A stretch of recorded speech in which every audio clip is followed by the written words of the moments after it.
Балалар, бүгінгі біздің зерттеу жұмысымыздың тақырыбы Жанартау.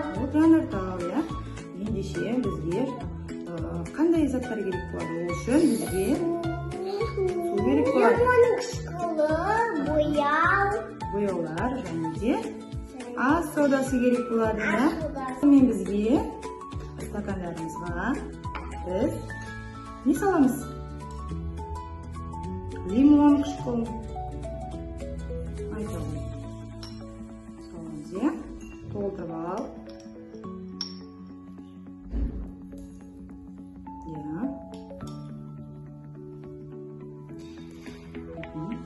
Одан соң бізге келесі не қажет болады?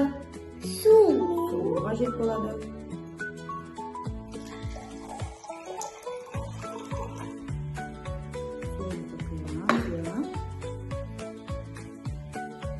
Одан соң бізге не қажет болады? Бояу қажет болады, иә? Сала қойшы. Ару сала қой. Жақындатып ал өзіне. Және бояуды араластырамыз.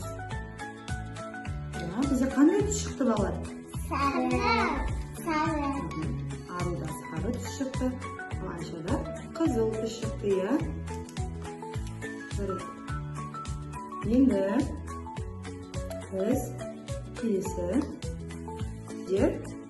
бір ас қасық сода қосамыз, иә?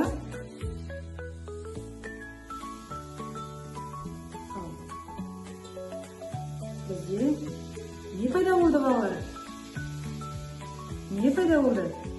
Жанартау. Жанартау пайда болғанын көрдік па? Иә.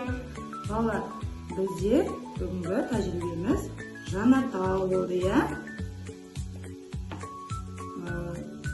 Назарларыңызға рахмет. Назарларыңызға рахмет. Сау болыңыздар. Сау болыңыздар.